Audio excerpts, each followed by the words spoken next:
Hey guys, welcome to a new video. I'm Stephanie West. I'm an LPC here in the state of Michigan. Today I want to talk about intelligence. Now, we live in a very specific kind of social construct where we laud and applaud those who are academically gifted and academically talented. I sit with young adults often, and especially not only teenagers, but going into their 20s, where people are like, I'm just not smart. I'm not, conventionally smart, and so I just don't have a lot to offer. And we kind of push back against that, and I'm like, whoa, whoa, whoa, let's actually flesh out what does smart mean. And we use it through the lens of Howard Gardner's multiple intelligences. And I love the framework that he provides. He says it's not just kind of academic book recall. It's not just, facts and knowledge and what you know. There are so many ways to be smart. And so I'm going to get a touch self-deprecating here, but not in the sense of, I'm going to talk poorly about myself. I'm going to talk very realistically and kind of tangibly and hopefully give you some insight on why not all intelligence is created equal. And in fact, there are many pieces in your story that are probably so cool, so unique. Your job isn't to be kind of culturally lauded as intelligent, because it doesn't mean a whole lot. There are many places to camp out with intelligence. So up on the board here, and I apologize for the shadow going on, but I will walk you through it. Up on the board here are the 8 different domains of intelligence. And see, even then I struggle with what is it? Am I intelligent? I don't know. But these are the 8 different places where Howard Gardner says we have different intelligences. And so up at the top here, there's musical, interpersonal, meaning between myself and someone else, I can understand what's going on. Intrapersonal, meaning internally, I can understand what's going on with myself. Verbal linguistic, so communication. Bodily kinesthetics, talking about movement. I love to talk about movement.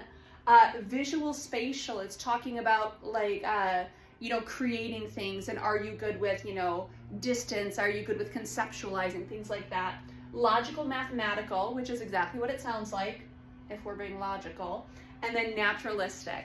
So I want to walk you through what my strengths are, but also why they're my strengths. And then I'm going to be very candid about what some of my, my quirks are. I'm not going to even call them deficits. What they really are is just places I haven't practiced a lot.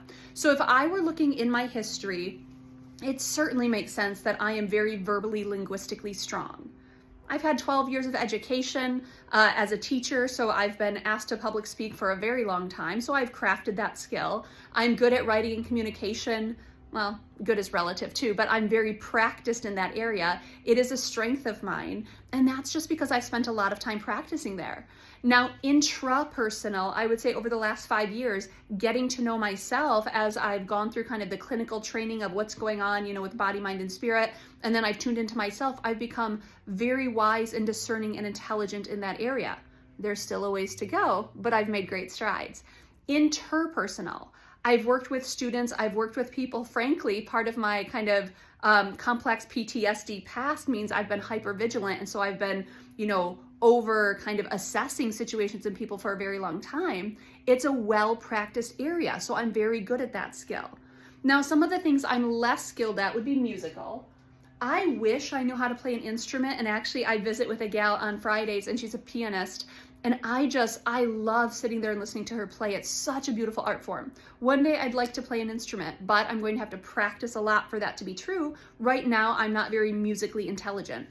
I go with bodily kinesthetic and I can keep rhythm, and I go with music like I can keep a beat, but do I have talents in those areas? Not necessarily.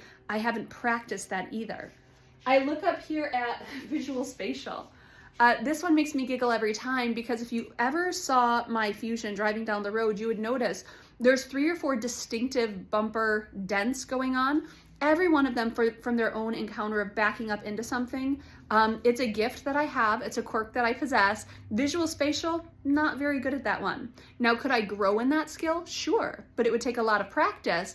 And when we practice a new skill, opportunity cost says I'm spending less time in areas that maybe I could be cultivating more.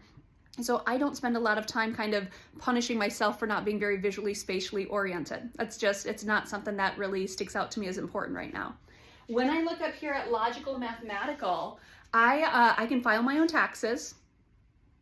I hope to not get audited based on this, but I do file my own taxes and I think I can handle that pretty well.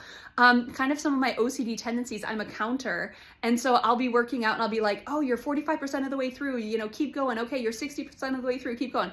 I can do that type of mathing all day, every day. But talk to me about like theorems and I don't even know the verbiage for it. Talk to me about like equations, whatever, can't do that stuff. Now, could I spend time in those spaces and learn a bunch more? Of course I could, but that's not kind of my natural gifts and talents, and so I'm not necessarily intelligent in the logical mathematical realm, and that's okay.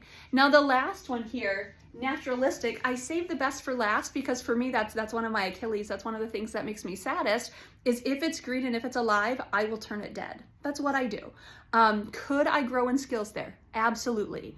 Do I have time and effort to be intentional right now in that area? Nope. So I am a mass murderer of plants, and that's just where we're at right now.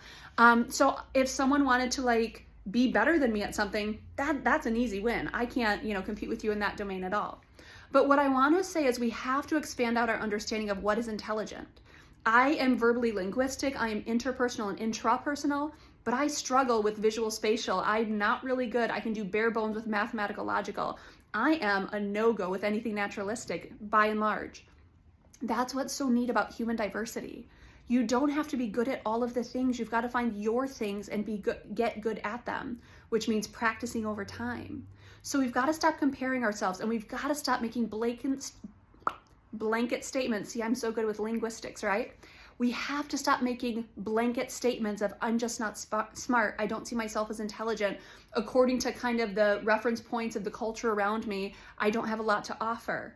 It's ballyhoo. It's not correct. You have your gifts, you have your talents, your job is to cultivate them and understand that intelligence takes many forms. I love the places that I shine in and I lament some of the quirks that I have, but that's the unique piece of being me. And I think if you dove into it, you would find the unique pieces of being you, and they're things to celebrate. They're not things to hold against yourself. Please stop using verbiage that you're not very smart or you're not gifted or you're not good at things. It's just not accurate.